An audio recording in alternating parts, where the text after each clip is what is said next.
Octal সংখ্যা, এটার hexadecimal মান সহজে কিভাবে নির্ণয় করা যায় লক্ষ্য করি। প্রথমে 7 এবং 4 লিখে নিলাম। এগুলোর সমকক্ষ 3 বিট করে প্রথমে বাইনারি মান লেখার জন্য আমরা এই 4 to 1 কোড ধরে প্রথমে 7-এর মান বের করব। এই সবগুলো যোগ করে 7, সেজন্য 7-এর বাইনারি 3টা 1, এটা 7-এর বাইনারি 7-এর নিচে লিখব।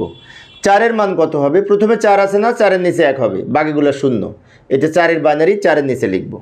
এবার এগুলাকে এদিক থেকে 4টা বিটে ভাগ করব। 1 2 3 4, এই 4টা আগে লিখলাম। এরপর 1 2, দুইটা 1 বাকি থাকে, দুইটা 1-এর বাম পাশে আরও 2টা 0 নিয়ে 4 বিট তৈরি করে নিলাম।